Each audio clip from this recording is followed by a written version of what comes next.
Bonjour à tous, merci de votre invitation.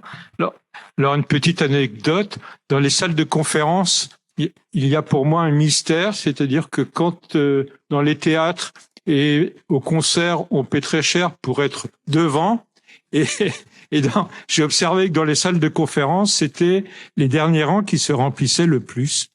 J'ai pas trouvé d'explication. Alors, on va parler. Alors, est-ce que c'est une décision absurde? Je sais pas. On va parler de ce sujet. Je me présente rapidement. J'ai fait en fait une carrière de cadre en entreprise dans les ressources humaines. Je n'ai pas de carrière académique du tout. Mais parallèlement à mon travail, j'ai publié des articles et puis 3 livres parmi 5 livres sur ce que j'ai appelé les décisions absurdes, les tomes 1, 2 et 3. Et aujourd'hui, je suis retraité de mon activité principale. À mon dernier poste, j'étais DRH de la division véhicules utilitaires de Renault. Et je poursuis une activité de sociologue en fiabilité des organisations sous la forme principalement de conférences, de conseils occasionnels, d'échanges, d'observations directes dans des domaines divers. Grâce à mes livres, j'ai eu la chance d'être invité à faire des observations directes, des interventions dans l'aéronautique, la santé, l'alpinisme, le nucléaire, la navigation maritime, l'industrie et les services. Alors, je vais commencer par préciser ce que j'entends par absurde. Il y a 4 types d'absurde. L'absurde du sens ultime, c'est le mythe de Sisyphe d'Albert Camus. L'absurde du fou, celui qui est ivre, drogué, ou l'absurde de Hitler qui a mené son pays à la perte. Vous avez l'absurde du lapsus. C'est le cas d'un matin, vous partez au bureau et vous avez mis une chaussette rouge et une chaussette verte. Alors, si lapsus est conforté de façon collective, à ce moment-là, on rentre dans le 4e type d'absurde, l'absurde du dysfonctionnement collectif.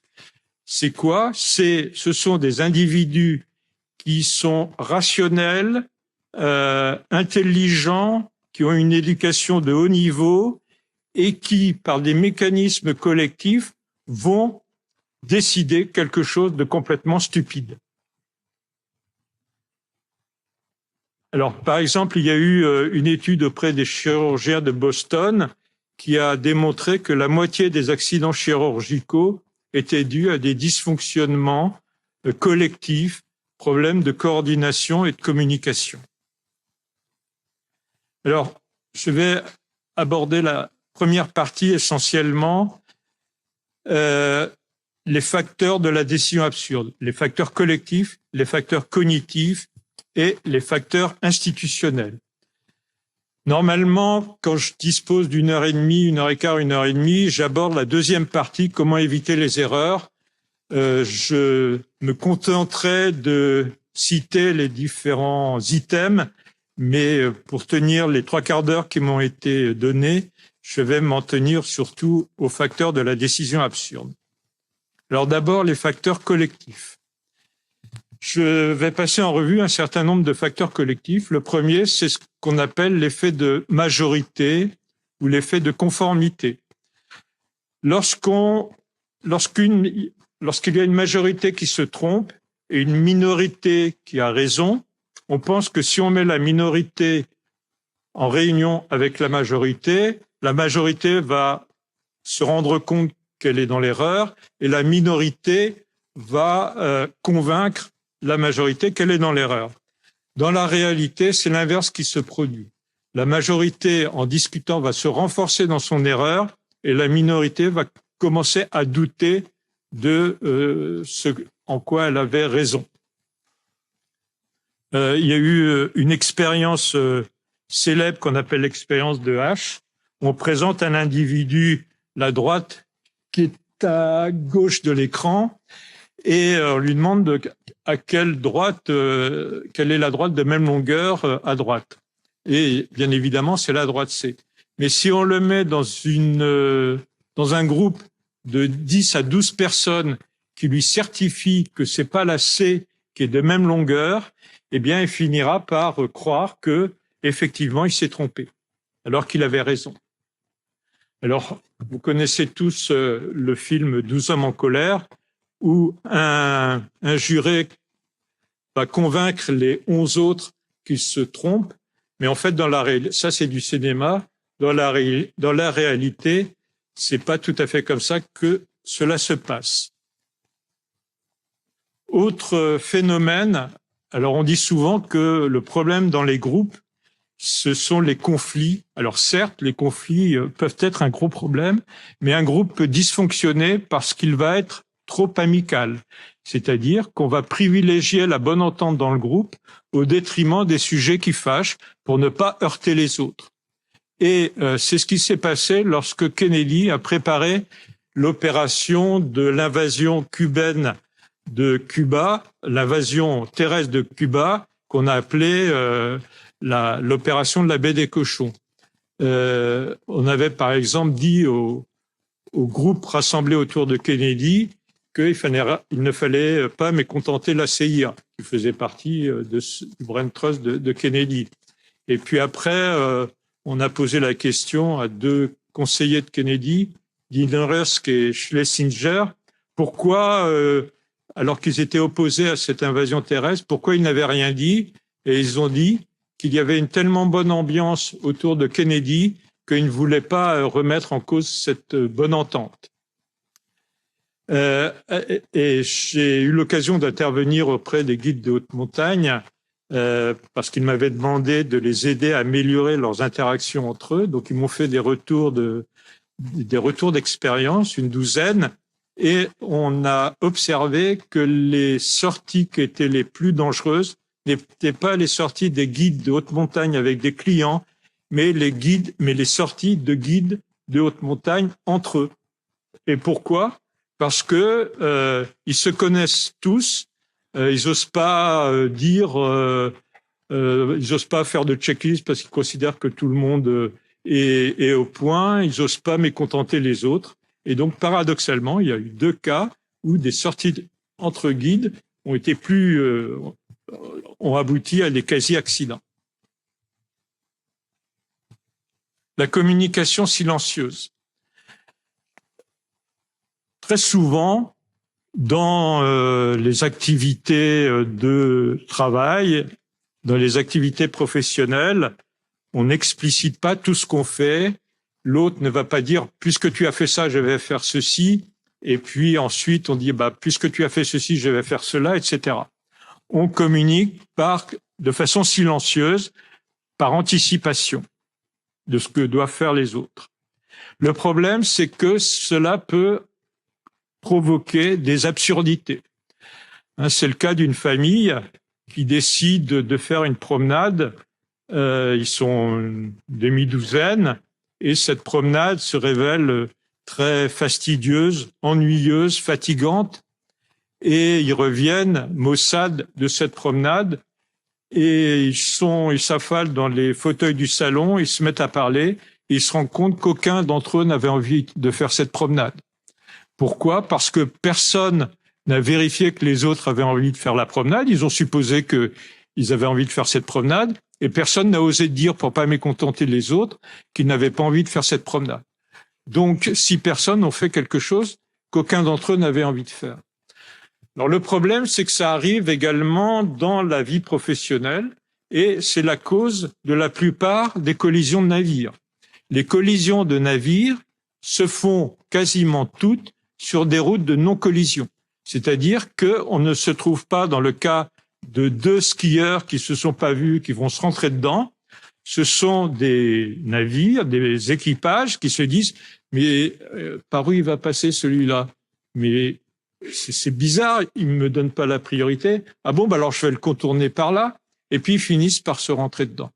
Et vous avez ici des schémas de collision de navires qui sont tirés de 2 livres différents où on voit des cas qui sont tout à fait étonnants, où on a l'impression que les navires se sont on fait exprès de se rentrer dedans, de rentrer en collision. Il y a la collision 3 à droite, elle est particulièrement étonnante. Même avec des joysticks, on aurait du mal à se faire rencontrer ces navires si c'était un jeu électronique. Et donc ça se passe aussi dans les hôpitaux. Je vais vous citer ce que raconte Jérôme Cros, qui était un grand spécialiste de la communication dans les professions de santé. Il raconte que dans son hôpital, une nuit en garde, la sage-femme appelle le pédiatre de garde. « Venez vite, il y a un nouveau-né en arrêt cardiaque ». Dans la mesure où la plupart de ces appels téléphoniques survenant en garde viennent de la salle de naissance, le pédiatre conclut, sans pourtant l'avoir entendu, que c'est là que se déroule l'arrêt cardiaque. À son arrivée en salle de naissance, il n'y a pas d'enfant en arrêt cardiaque. Il lui faut plusieurs minutes pour trouver le nouveau-né dans la maternité. La sage-femme qui a appelé dans l'affolement et le stress de l'urgence n'a pas donné l'emplacement du nouveau-né, car pour elle, il était tout sous-entendu que les nouveau-nés sont hospitalisés dans le service de maternité. Donc vous voyez que le silence, l'insuffisance de verbalisation peut être désastreux. Le faux consensus. Alors souvent, on croit qu'il y a consensus. Vous savez, c'est sur ces réunions qui se terminent, on dit tout le monde est d'accord. Alors certains disent oui, c'est ça qu'il faut faire. Et puis les autres se taisent et on pense qu'il y a consensus, unanimité. Alors des sociologues suisses ont eu l'idée d'aller regarder des décisions qui avaient été prises soi-disant à l'unanimité et ils ont demandé aux participants s'ils étaient d'accord. Et ils se sont rendus compte qu'en fait, ces décisions qu'on croyait unanimes, certaines n'étaient même pas majoritaires, elles étaient minoritaires. La pression hiérarchique, ça c'est classique, mais encore faut-il le souligner. Par exemple, la compagnie de Corée du Sud, Korean Air, pendant les années 90, elle a eu une succession d'accidents. Il y avait un accident tous les mois et il y a eu 2 crashs mortels. Et l'enquête a révélé que dans les 2 crashs mortels, le copilote avait vu le commandant de bord se tromper, mais il n'avait pas osé lui dire qu'il se trompait. Et d'ailleurs, c'est contre-intuitif, mais en fait, les commandants de bord sont plus souvent responsables d'accidents ou de presque accidents que les copilotes. Ce n'est pas que les commandants de bord sont moins compétents que les copilotes, c'est que lorsque le commandant de bord se trompe, le copilote n'ose pas lui dire qu'il se trompe. Alors que quand c'est le copilote qui se trompe, le commandant de bord n'hésite pas à le lui dire. C'est pour ça qu'on a ce paradoxe des accidents plus nombreux chez les commandants de bord que chez les copilotes. L'accident de Challenger, les chimistes qui étaient responsables des joints qui ont dysfonctionné étaient certains que les joints ne fonctionneraient pas à cause de la température atmosphérique qui était très froide. Ils ne seraient pas assez souples. Et quand la décision a été prise, comme ils n'avaient pas le statut de manager, c'est-à-dire le statut de cadre, ils n'ont pas été autorisés à voter.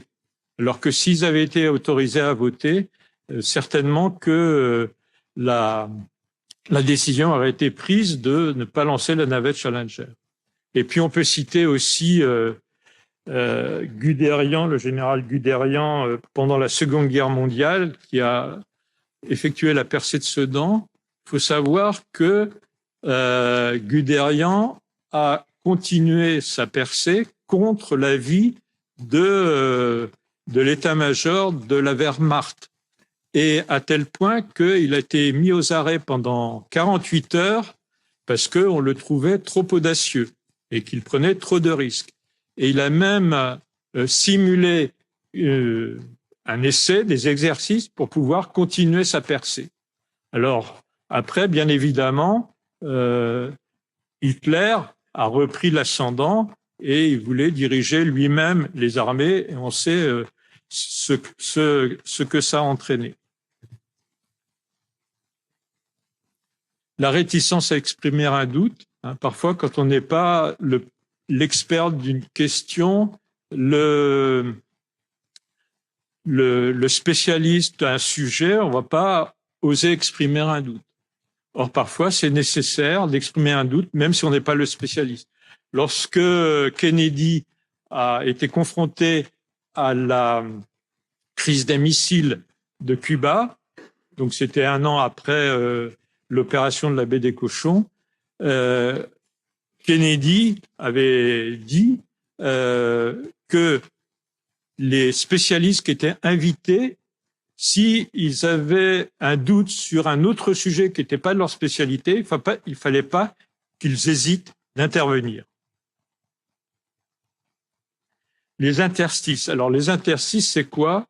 C'est le fait que 2 organisations coopèrent, ou 2 sous-organisations coopèrent, ou 2 services coopèrent, et c'est un sujet, les interstices sont une frontière qui comporte beaucoup de risques parce qu'on a des intérêts différents, des langages différents, des professionnalisations différentes. Et par exemple, j'ai eu l'occasion de visiter l'usine de câblage de Safran d'Airbus, et alors que il y a la moitié des câblages qui sont fabriqués en Allemagne. Et on m'a raconté que, en dépit de tous les systèmes informatiques très sophistiqués, alors qu'il y avait un câblage chez Safran où la fiche était femelle, ils ont reçu le câblage d'Allemagne avec une fiche femelle. Donc, ils ne pouvaient pas se connecter, en dépit de tout, les sécurités informatiques, etc. Et puis, par exemple, pour des raisons d'économie, on va mettre la stérilisation à l'autre bout de l'hôpital, et donc l'équipe chirurgicale n'aura pas la stérilisation au sein du bloc, et le bloc le service de stérilisation, il a ses horaires, il est loin de l'hôpital, il est loin dans l'hôpital, il a des intérêts différents, et donc les chirurgiens vont se plaindre il leur manque des instruments ou qu'ils n'ont pas les instruments au moment où ils le souhaitent, etc. Et quand j'ai travaillé chez Renault, on a fabriqué, quand j'étais dans la division véhicules utilitaires, on a fabriqué avec General Motors le nouveau Trafic, qui est un fourgon. Et il s'agissait donc de 2 cultures d'entreprises différentes et de 2 langages différents.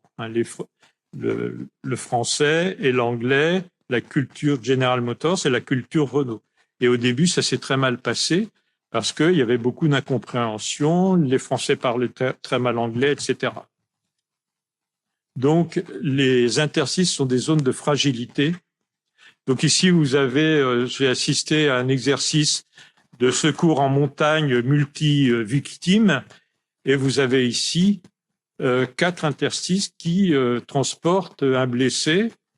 Donc le PGHM de la gendarmerie, les CRS de secours en montagne, le groupe militaire de haute montagne et les secours médicaux d'urgence.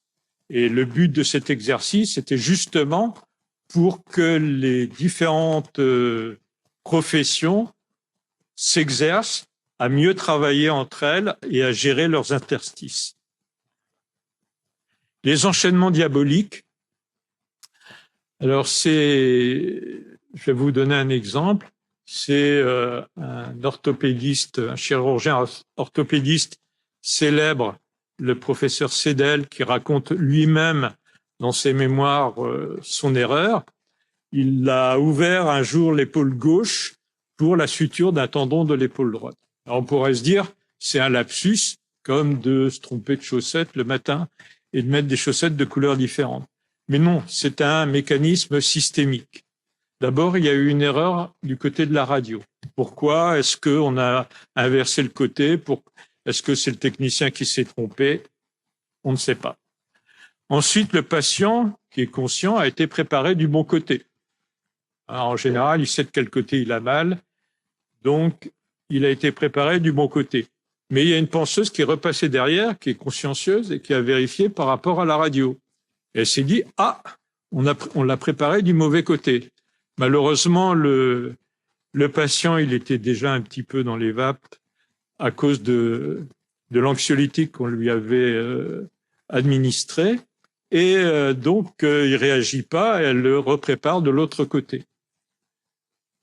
Au moment de l'installation du patient, le chirurgien qui venait de revoir le dossier du patient est appelé en urgence dans un autre service, dans un autre bloc, parce qu'il y a un problème délicat qui se produit. Donc, il va passer 3 heures avec beaucoup de fatigue, etc. Et quand il revient, il est fatigué.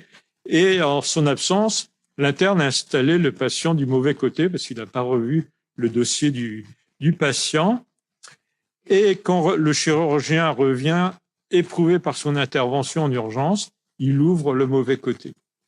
Donc, quand on a ce mécanisme systémique, qui va-t-on accuser? Est-ce qu'on va accuser l'infirmière qui était particulièrement consciencieuse et qui a préparé, au vu de la radio, le patient de l'autre côté? Est-ce qu'on va condamner le chirurgien? C'est ce genre de choses qui est à l'origine de la non-punition des erreurs non intentionnelles. Et puis, il y a le distanciel. Donc, le distanciel est très à la mode, mais il faut savoir que la décision finale qui a été prise de lancer la navette Challenger qui a explosé, elle a été prise en téléconférence. Et je suis certain que si elle avait eu lieu la réunion avait eu lieu en présentiel, au cours d'une pause café ou autour d'un lavabo, les chimistes auraient dit au grand patron de la NASA, on est en train de faire une grosse bêtise, et ils auraient pu directement exprimer leurs doutes alors qu'ils ne pouvaient même pas voter lors de la décision finale. Alors ensuite, deuxième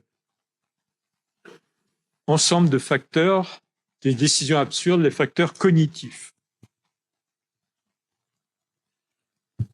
Les biais cognitifs, alors d'abord, je ne vais pas tous les citer, mais le raisonnement en fonction de ce qu'on voit en premier.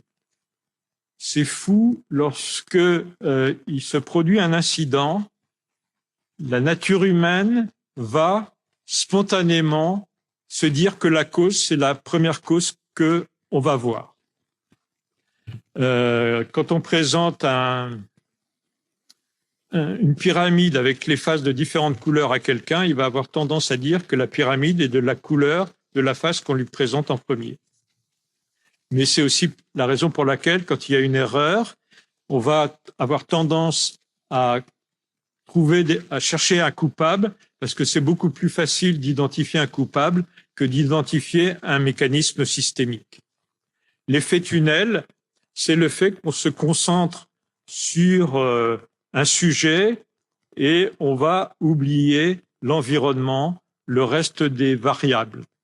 Il y a un exemple célèbre qu'on peut voir sur YouTube où un pilote et un instructeur et un pilote en formation, et il y a un stagiaire derrière, et ils doivent atterrir sur une piste, et ils voient au loin un appareil et ils se posent la question, est-ce qu'il va atterrir avant nous ou pas sur cette même piste? Et ils vont tellement se concentrer sur cet avion qu'ils voient au loin qu'ils vont oublier d'abaisser le train d'atterrissage.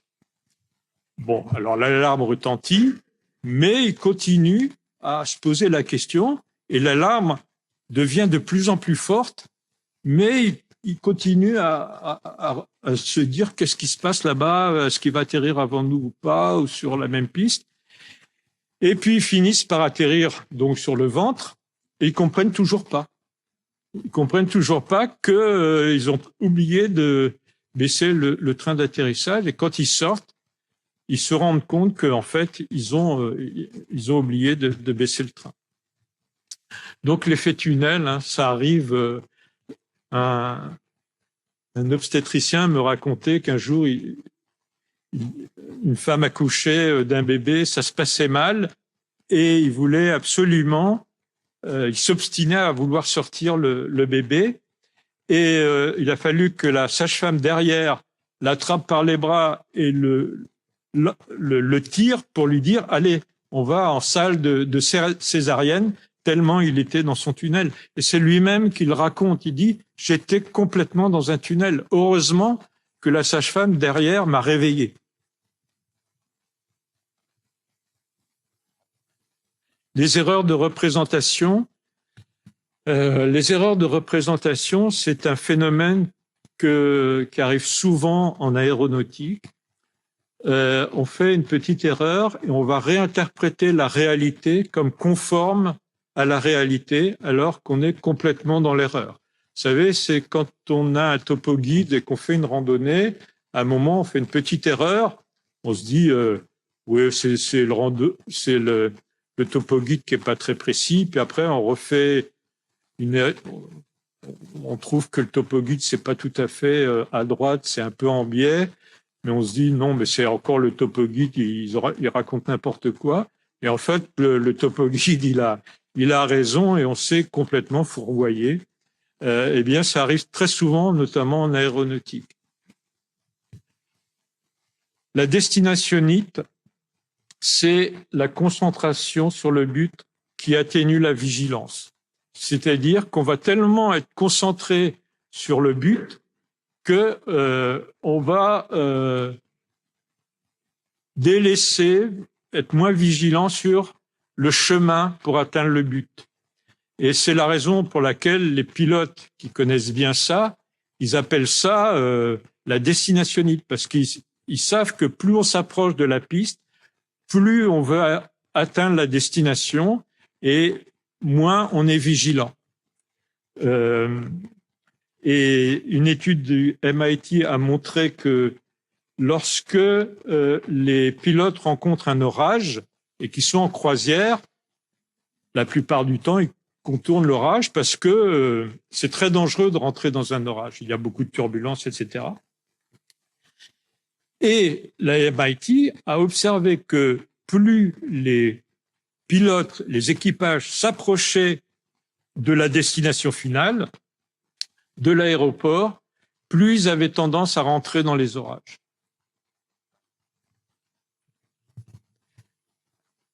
Et là, j'aborde l'inverse de la destinationnite, c'est ce que j'appelle le syndrome du pont de la rivière Kwai. C'est-à-dire qu'on va se concentrer sur la solution et on va perdre le but final. Pourquoi j'appelle ça le syndrome du pont de la rivière Kwai? C'est le cas de ce prisonnier des forces japonaises qui s'est révélé très courageux et il a résisté à son geôlier. Et ce colonel anglais, un jour, le geôlier, le chef du camp japonais, lui demande de construire un pont sur la rivière Kwai et il va mettre tout son zèle pour construire ce pont jusqu'à s'opposer même au commando anglais venu détruire ce pont sur la rivière Kwai. C'est-à-dire qu'il a privilégié la solution, le pont, au détriment du but qui était en fait de saboter le pont, de pas faire preuve de zèle. Mais on voit ça aussi dans l'entreprise. Un jour, en comité de direction, il y a la direction de la communication qui est venue pour présenter un intranet. Et un moment, donc c'était merveilleusement fait. C'était, d'un point de vue technique, c'était impressionnant. Mais à un moment, le directeur de la division a dit, mais le but de votre intranet, c'est quoi? et la direction de la communication a été incapable de répondre. Elle n'a pas su dire si c'était pour les clients extérieurs, si c'était pour la communication interne, si c'était pour autre chose, etc. Donc ils avaient fait un outil merveilleux, mais ils n'avaient pas réfléchi au but final de cet outil. Les biais cognitifs, suite, ce sont les erreurs sur les probabilités.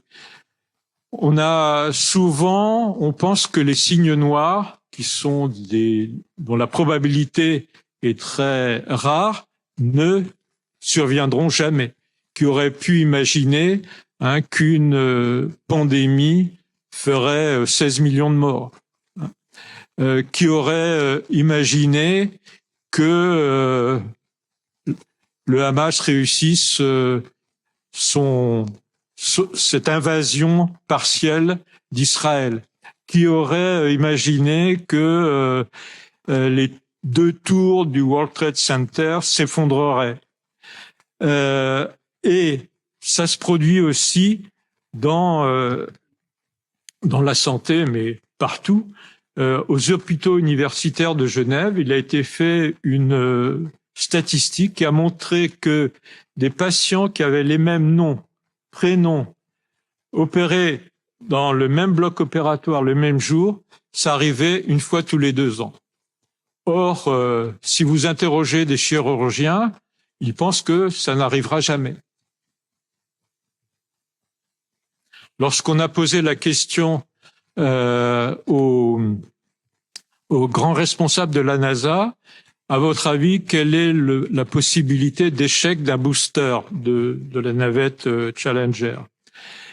Et les qualiticiens avaient calculé que le taux d'échec d'un booster était de 1%. Et les grands patrons de la NASA, tous scientifiques qu'ils étaient, ont donné des chiffres extravagants. Ils ont dit c'est 1 pour 10 000 ou 1 pour 100 000, alors que c'était 1%. Donc, ils avaient une confiance excessive dans la fiabilité des boosters. C'est une des raisons qui ont fait qu'ils ont donné l'autorisation de lancement, alors qu'il y avait des doutes sur la fiabilité des joints toriques. Le mauvais stress. Alors, le bon stress, c'est quelque chose qui mobilise l'attention, donc ça, c'est une bonne chose, mais le mauvais stress va faire perdre ses moyens. Et c'est ce qui se passait en fait lorsqu'il y avait les givrages de sondes Pitot chez Air France. On m'a raconté que en fait, lorsque il y a un instructeur, lorsqu'il recevait les pilotes dans les simulateurs, il discutait avec les pilotes et il a discuté avec un copilote qui lui a raconté que lors d'un givrage de sonde Pitot, le commandant de bord était tellement paniqué qu'il faisait n'importe quoi et que c'est lui, copilote, qui a dû prendre le relais pour gérer les opérations. Et la Air France avait reçu plusieurs retours d'expérience de givrage de sonde Pitot, mais aucune de ces retours d'expérience ne soulignait le stress intense que vivaient les pilotes quand il y avait un givrage de sonde Pitot, parce qu'on perd toutes les indications de vitesse. Et on m'a dit que si les pilotes n'osaient pas exprimer leur stress toxique dans ces retours d'expérience. Et on m'a dit que si Air France avait reçu des retours d'expérience dans lesquels était exprimé le stress toxique que vivaient les équipages, eh bien, ils auraient fait davantage attention aux problèmes de givrage des sondes Pitot et sans doute que l'accident du Rio-Paris aurait été évité.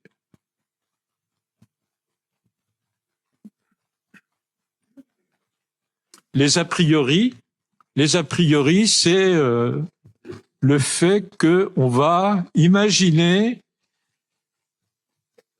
un principe, un a priori, qui fait que ça va fausser le regard qu'on a sur l'action, sur le diagnostic d'une situation. C'est le cas. Alors, c'est le cas des. On peut citer un cas dans l'actualité. On dit beaucoup en ce moment que Israël, pour elle, le danger, c'était la Cisjordanie et pas du tout la bande de Gaza et le Hamas, parce qu'il y avait eu des implantations, des conflits, etc. Et que ça a sans doute détourné l'armée de protéger la bande de Gaza. Enfin, la frontière israélienne autour de la bande de Gaza. On a aussi un autre exemple, c'est la vision fausse du climat de la Floride chez les ingénieurs des boosters de Challenger. Ceux qui ont conçu les joints, les ingénieurs, ils pensaient que la Floride, c'était exactement comme la Californie, qu'il faisait toujours doux les hivers en Floride, alors qu'il peut y avoir des vagues de froid qui viennent du Canada et que c'est pas du tout les mêmes hivers en Floride qu'en Californie. On peut avoir des températures, des gelées en Floride. Et donc ils étaient dans l'Utah, ils ont conçu des joints qui n'étaient pas assez souples à basse température atmosphérique. Ils ne sont même pas allés voir, ils avaient tellement ancré en tête cet a priori des hivers doux en Floride qu'ils ne sont même pas allés voir les tables météo. Moi, je suis allé les voir et j'ai vu que régulièrement, il y avait du gel tous les 5 ans, 4-5 ans, il y avait du gel en Floride. Et donc, ils imaginaient la Floride comme ça. Or, vous pouvez avoir un anticyclone qui va déverser sur la Floride une vague de froid qui vient du Canada, et donc on peut avoir ce temps-là. Alors, les tours de Babel, c'est le fait que, à cause des technologies complexes, et à cause des nationalités différentes et de la mondialisation, eh bien, on comprend de moins en moins les langages. J'ai eu l'occasion d'assister au débriefing des attentats de Paris et Nice avec les forces de police, les pompiers et les secours d'urgence, et ils se sont rendus compte qu'ils attribuaient à des noms différents, à des zones identiques, où ils attribuaient le même nom à des zones différentes. Donc, ils n'avaient pas les mêmes définitions de zones d'exclusion police, de zones de sécurité, de nids de blessés, de points d'évacuation des victimes et de points de rassemblement des victimes. Et donc, après ça, ils se sont réunis une demi-journée pour définir entre eux un lexique des différentes zones. Ou bien c'est un médecin qui dit à une infirmière, tu fais un de morphine pour un enfant qui a une fracture du tibia, et dans la tête du médecin, c'est 1 milligramme, et l'infirmière comprend, c'est une ampoule de 10 milligrammes. Ou bien on trouve, je ne sais pas si on trouve encore ces ampoules dans les hôpitaux, les ampoules transparentes sont quasiment illisibles, je pense que maintenant c'est interdit. Et puis à droite, vous avez 2 ampoules d'adrénaline. Alors évidemment, ce sont des dosages, mais en gras, il est indiqué 1 milligramme. Donc c'est 1 milligramme pour 10 millilitres et 1 milligramme pour 1 millilitre. Donc la première contient 1 milligramme et l'autre 5 milligrammes. Donc vous voyez à quel point il est facile de se tromper pour une infirmière qui a passé une nuit de garde où elle était sans cesse sur la brèche. Alors, un exemple, on peut penser qu'en matière d'aéronautique, il y a une standardisation extrêmement forte des termes. Eh bien, pas du tout. Hein, il y a beaucoup de confusion aussi. Par exemple, ce qui est très dangereux pour les pilotes, c'est quand il y a de la neige sur les pistes, et donc ils doivent doser leur freinage en fonction du type de neige. Les différentes autorités et compagnies aériennes et constructeurs ont défini des différents types de neige. Alors, par exemple, la DGAC, alors c'est presque comme les Inuits qui définissent différents types de neige. La DGAC a défini 12 types de neige. La FAA a défini 17 types de neige. Alors, dans un Airbus, on pourrait penser que c'est comme la DGAC. Ben non, il y a 7 types de neige différents.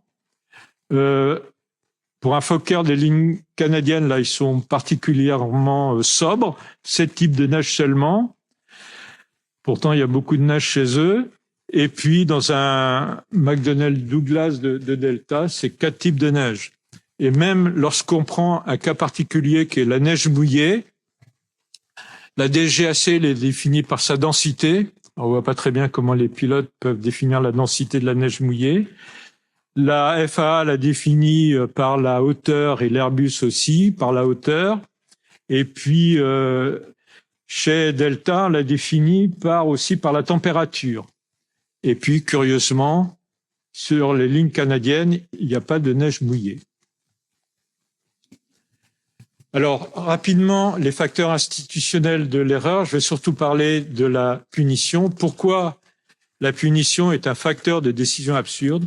Parce que la punition dissuade de faire remonter les problèmes.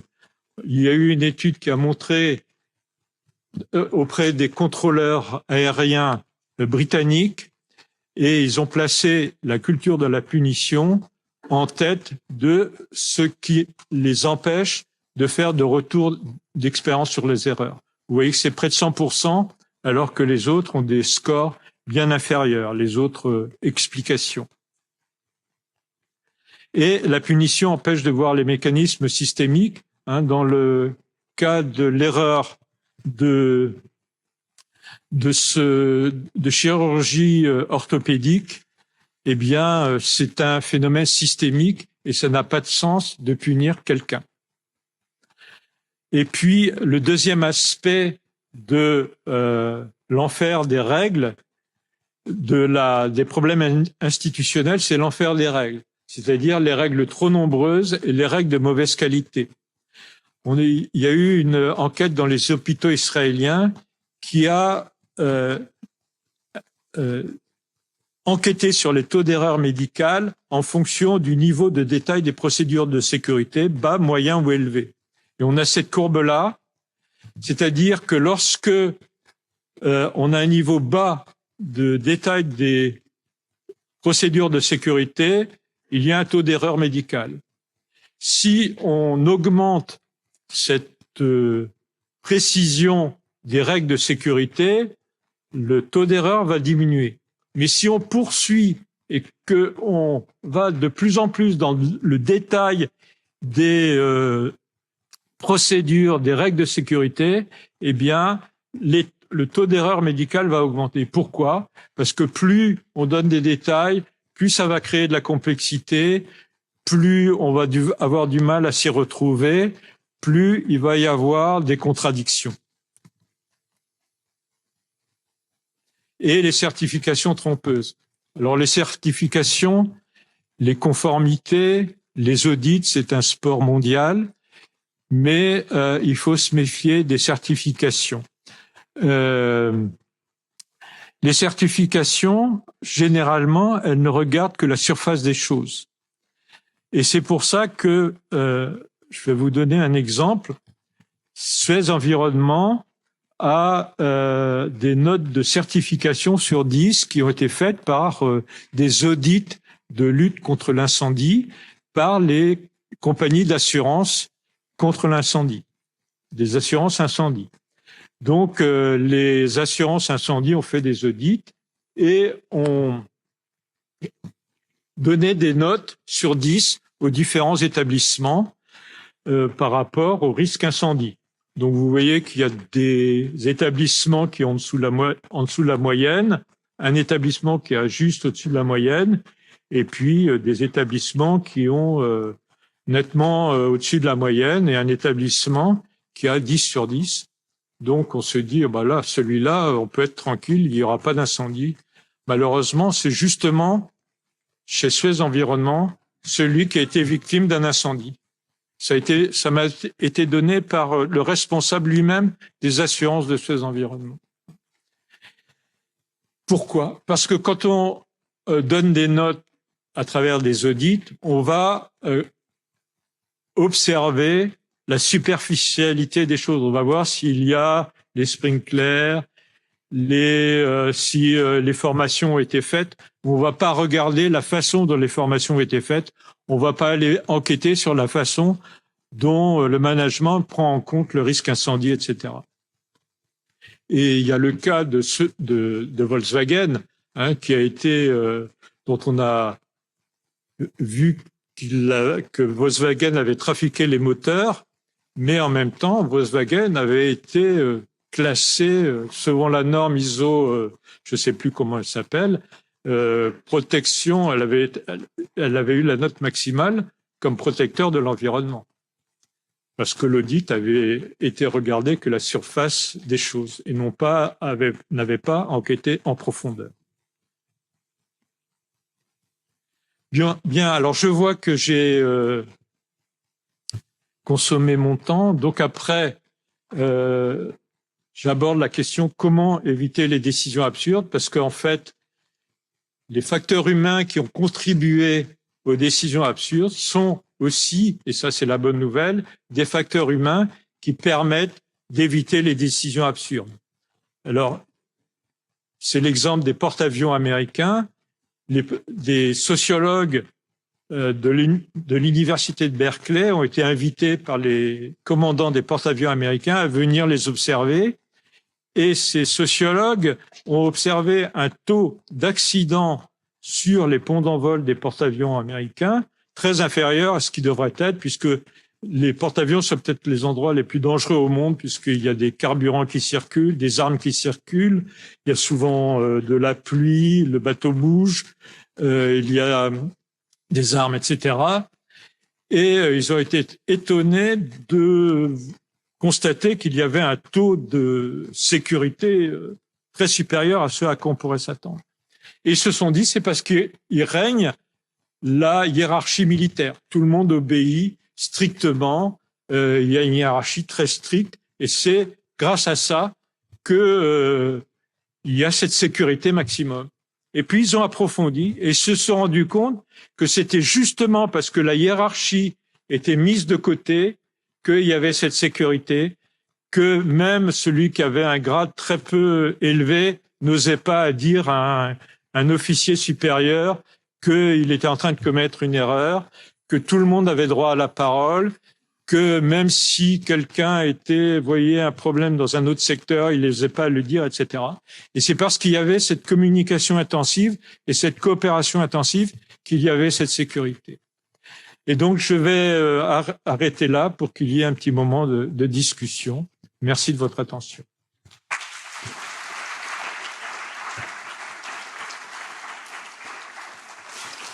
Merci beaucoup. Donc, on sait qu'on doit vous faire revenir pour avoir un petit peu plus sur les solutions.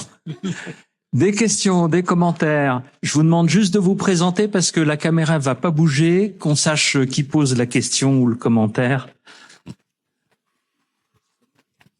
Merci. Louis-Patrick Deville.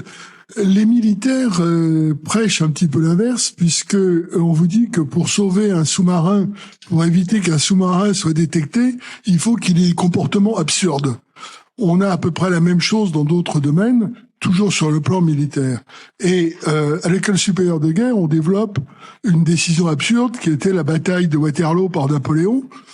Son attaque était absurde puisqu'il suffisait qu'il attende un tout petit peu. Il a même failli gagner Waterloo, d'ailleurs. Mais si on décrypte les autres batailles de Napoléon, 80% des batailles étaient menées de façon absurde par Napoléon. Et c'est parce qu'il était dans l'absurdité qu'il a gagné. Parce que personne ne s'attendait à ça. C'est la limite aussi du raisonnement. Alors, aujourd'hui, dans les armées modernes, le principe, c'est ce qu'on appelle mission command, c'est-à-dire que le centre hiérarchique va définir la mission, c'est pour ça qu'on appelle ça mission de commande, et on va donner beaucoup d'autonomie aux acteurs, aux soldats, aux militaires qui sont sur le terrain. Et c'est un principe qui est maintenant reconnu dans toutes les armées modernes. Et si, Dieu soit loué, Hitler a perdu la guerre, c'est parce que Hitler voulait tout diriger. Et ça, c'était sa position complètement absurde. Tous ces généraux, j'ai lu les mémoires de Manstein, les mémoires de Guderian, Je suis en train de lire les mémoires de son attaché militaire spécial. Tous disent que il ne tolérait, il pensait que lui seul avait raison. Hein. Alors heureusement, ça a conduit même l'attaque de Stalingrad. Beaucoup de militaires pensaient que c'était complètement absurde. Donc si l'armée allemande a fini par perdre, c'était bien à cause de ce comportement absurde d'Hitler. Et j'irais même plus loin en disant que il y a une tradition dans les sous-marins. J'ai eu l'occasion de naviguer dans un sous-marin nucléaire d'attaque français pendant 5 jours, et il y a une tradition des officiers qui partent en navigation en sous-marin d'enlever leur galon, afin de bien montrer que ce qui est important dans le sous-marin, c'est le travail d'équipe et non pas la hiérarchie militaire. Bonjour, je suis Claire Lambrich. Je voulais savoir quelle distinction vous faites entre je reprends mes notes, les erreurs de représentation et les a priori dans les biais cognitifs. Alors les erreurs de représentation, c'est un petit écart, une petite erreur de départ, et qui va conduire à ce qu'on réinterprète la réalité en croyant que tout est normal. Par exemple, dans un cockpit, il y a une petite indication, l'indicateur de baisse du train d'atterrissage et clignote un peu, mais on a observé que le train d'atterrissage était bien baissé. Et puis ils vont se tromper sur d'autres indicateurs parce que ils ont été concentrés sur ce sujet, et puis ils vont se tromper. L'exemple, c'est vraiment le topo guide. Enfin, je suppose que tout le monde en a fait l'expérience. Hein, on a un topo guide. J'entendais certains réagir au topo guide en disant oui. Ah oui. Voilà. L'a priori, c'est une idée, c'est fortuit, hein, le fait qu'on fasse une erreur de représentation. Et après, on se trompe.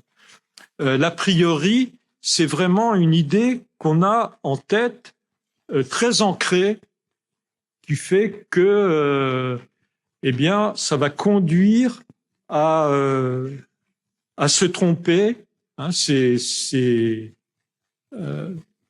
ingénieurs des joints des boosters qui sont certains que la Floride, il fait toujours doux, et ils vont même pas vérifier l'étape de météo.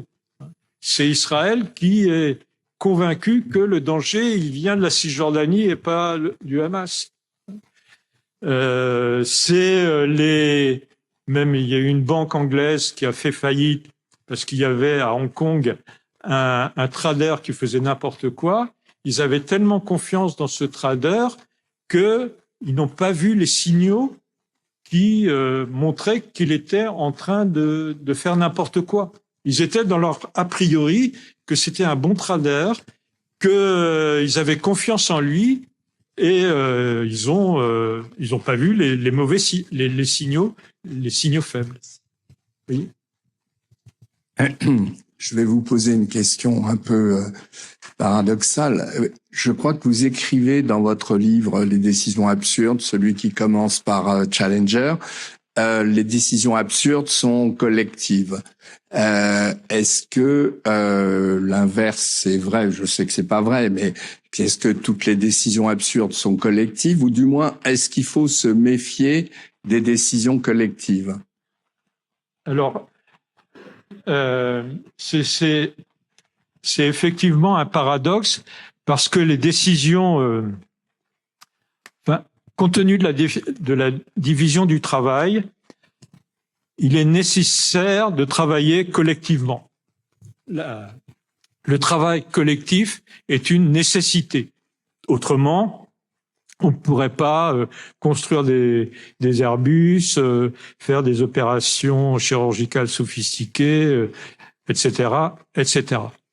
Mais en même temps, le travail collectif est une fragilité parce qu'il comporte des possibilités d'absurdité. C'est pour ça qu'il faut être particulièrement vigilant sur les mécanismes. Donc il faut, j'en ai pas parlé aujourd'hui, mais il faut introduire du débat contradictoire, de la collégialité, de la verbalisation, de la vérification du consensus, de la non-punition des erreurs, etc., etc., pour justement faire en sorte que le travail collectif évite cette fragilité intrinsèque du fait de travailler en commun, parce que quand on travaille en commun, on a tendance à ne pas tout exprimer, on a tendance à se taire, on a tendance à ne pas faire de contradictoire, etc., etc. Et puis, je dirais que, bien entendu, individuellement, on peut faire des décisions absurdes. Mais je ferai une grosse distinction entre le lapsus, c'est partir le matin au bureau en se trompant, en mettant 2 chaussettes de couleurs différentes. Ça, c'est le lapsus pur.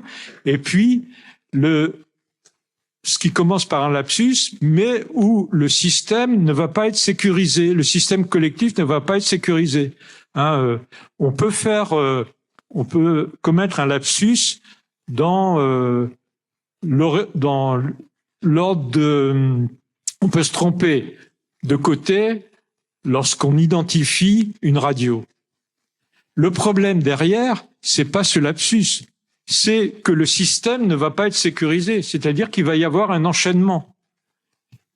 Et je distinguerai les lapsus purement ponctuels, qui ne portent pas à conséquence, et les lapsus qui vont être suivis par un enchaînement non sécurisé, qui fait que le lapsus ne va pas être rattrapé. Et le problème, il est là. Au départ, il y a un lapsus individuel, mais il n'est pas rattrapé par un système sécurisé. Bonjour, c'est Renaud Piarou, je suis là. Oui. Après avoir lu, mais c'est il y a quelques années, parce que c'était Bruno qui nous en avait fait la pub, après avoir lu les 3 livres, j'ai vu des décisions absurdes un peu partout. Et ça devient après un petit peu difficile à gérer, et ça reste toujours difficile à gérer. Et je voudrais savoir, par exemple, je vais prendre une séquence sur la Covid, c'est la séquence de démarrage de la Covid en France, avec la démission de la ministre de la Santé pour aller se présenter aux élections à Paris. Ça paraissait quand même assez absurde vu le contexte, au moins tel qu'elle voyait, elle, le contexte, qu'on voyait nous aussi, mais pas tout le monde. La deuxième chose, c'est Emmanuel Macron qui va au théâtre au début du mois de mars, je crois que c'est le 6 mars. La troisième chose, c'est les élections qui ont lieu quelques 8 jours plus tard. Et puis, juste après, on est en confinement total. Ça paraît être un comportement un peu absurde, surtout en imaginant un pouvoir qui est quand même informé et qui sait à peu près où il va. Est-ce que on peut considérer ça comme absurde? Est-ce qu'il y a des causes systémiques, des a priori, des tunnels, des choses qui font que on va vers ça? Et est-ce qu'il y a moyen de se protéger de ce type de décision? Alors, c'est difficile à dire.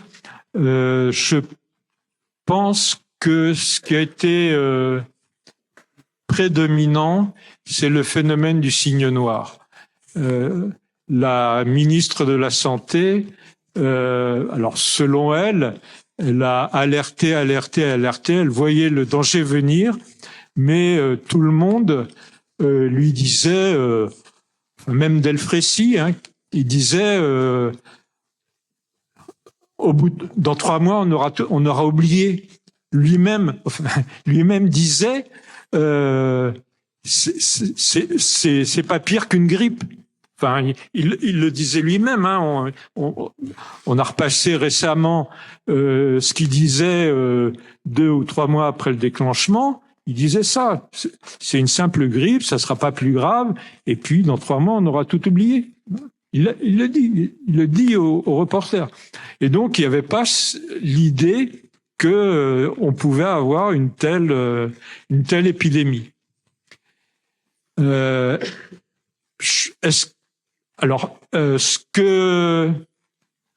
qu'il n'y a pas eu dans le comité scientifique ce que dit la ministre l'ex-ministre de la Santé, c'est que dans le comité scientifique, il était un peu hétéroclite, c'est-à-dire qu'il y avait à la fois des personnes purement scientifiques, mais aussi des personnes qui avaient un rôle plus ou moins institutionnel. Et elle dit, c'est comme si, concernant le problème du réchauffement climatique, on avait à la fois dans un comité des scientifiques et des responsables institutionnels. Non. Dans le réchauffement, la réflexion scientifique du réchauffement climatique, il n'y a que des scientifiques. Il n'y a pas de Delfrécy. Je connais pas encore suffisamment. Je rebondis sur quelque chose puisqu'on a eu des discussions parce que ça m'a interpellé. Je pense que j'ai distingué le cas de la folie d'un individu comme Hitler ou d'un drogué ou d'un fou. Et puis, il y a derrière des personnes qui vont adhérer à cette folie. Et le problème, c'est pas que quelqu'un soit fou, c'est que quelqu'un devant quelqu'un comme Hitler, eh bien, ils ont cautionné ce qu'a fait Hitler. Parce qu'il y avait des gens raisonnables. Il y avait Manstein, il y avait Guderian, il y avait je me souviens plus de son nom, l'architecte. L'architecte, il y avait le chef d'état-major, il y avait aussi le pianiste d'Hitler, qui était un confident d'Hitler. Et toutes ces personnes-là n'ont rien dit, ne se sont pas opposées. Et l'absurdité, il y a l'absurdité de Hitler, mais l'absurdité de ces personnes qui n'ont rien fait pour arrêter Hitler, alors que ils en avaient le pouvoir, à mon avis. Et la décision absurde, elle vient de ces personnes qui étaient autour d'Hitler, qui étaient proches d'Hitler, qui avaient la confiance d'Hitler et qui n'ont rien fait contre lui. Donc il y a l'absurde du fou et l'absurde de ceux qui ne font rien contre les fous. C'est justement par exemple le pianiste d'Hitler, il pensait qu'il pourrait raisonner Hitler jusqu'au moment où il a senti que sa vie était en danger parce qu'il s'opposait à Hitler et il a compris que il allait être assassiné, d'ailleurs d'une façon rocambolesque puisque Göring avait imaginé qu'il le ferait tirer lors d'un exercice en faisant croire à des soldats qu'il fallait abattre un parachutiste simulé, c'est-à-dire une espèce de poupée. Et en fait, on avait demandé à ce pianiste de sauter de l'avion parce qu'il devait sauter sur l'Espagne. Et il a appris, et le pilote l'a dissuadé à simuler une panne technique pour poser ce pianiste qui s'est enfui. Et voilà. Donc c'est tout à fait rocambolesque. Je vous recommande de lire son histoire, ses mémoires. Et alors il y a un cas qui est particulièrement troublant, c'est l'architecte d'Hitler. Rappelez-moi son nom. Comment? Oui? Ah oui, Speer. Voilà, Speer. C'est l'architecte d'Hitler. Donc, il avait la confiance d'Hitler. Je pense qu'il était bel homme et je pense que Hitler était inconsciemment amoureux de lui. et il était extrêmement proche. Hein, ils allaient écouter des concerts ensemble, etc. Et puis, il a essayé à plusieurs fois de convaincre Hitler de ne pas éliminer les Juifs, etc. Et puis Hitler l'a finalement nommé responsable de l'armement, et puis il a été entraîné dans la spirale de la coopération. D'ailleurs, il a été condamné à 20 ans de prison, qu'il a fait intégralement.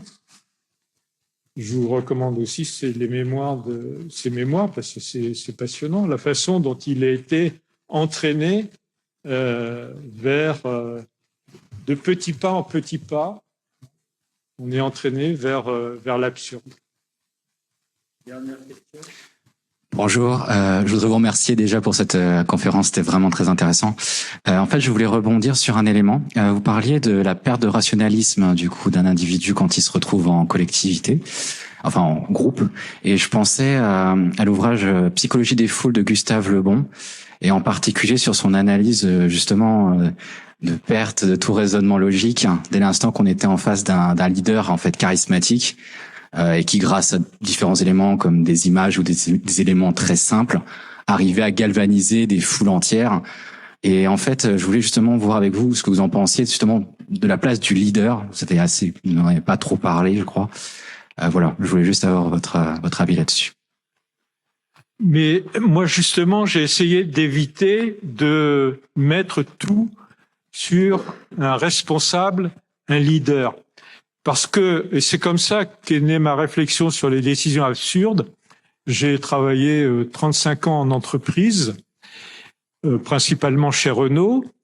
Et ce qui m'a intrigué, c'est que je voyais des gens qui étaient rationnels, intelligents et de haut niveau d'éducation, qui sortaient de grandes écoles, etc., qui, lorsqu'ils se retrouvaient en groupe, prenaient des décisions complètement stupides, alors que prises individuellement, ils les auraient pas prises.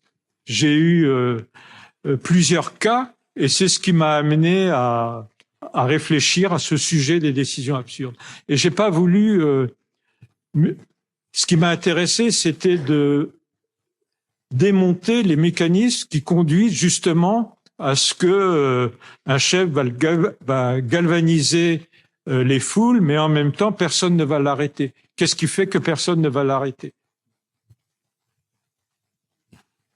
Alors, dans ce que vous disiez, j'ai relevé un certain paradoxe par rapport aux règles, parce qu'on n'a pas eu la suite, mais si j'ai bien compris, pour sécuriser le système collectif, notamment pour contrer les lapsus, probablement vous préconisez des protocoles, comme on peut voir dans les hôpitaux où on vérifie l'identification des patients, etc., etc. Et en même temps, vous parlez de l'enfer des règles.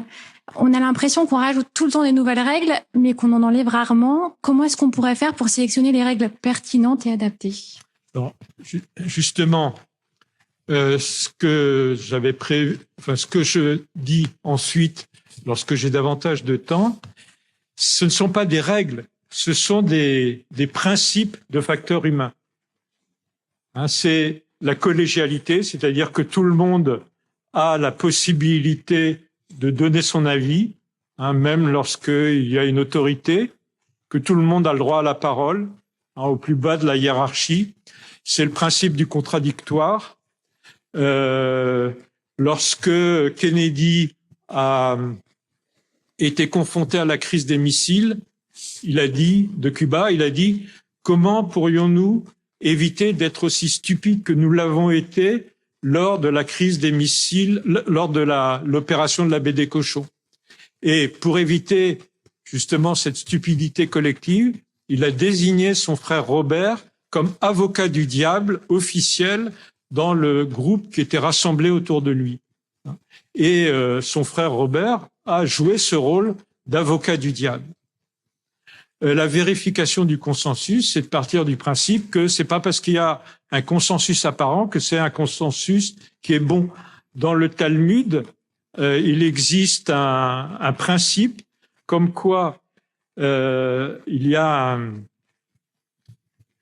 une cour suprême qui s'appelle le Sanhédrin, et ce Sanhédrin contient 12 juges, et il y a une règle qui dit que ce Sanhédrin peut intervenir en matière pénale, et la règle dit que si les 12 juges sont d'accord pour condamner à mort un accusé, l'accusé est automatiquement acquitté.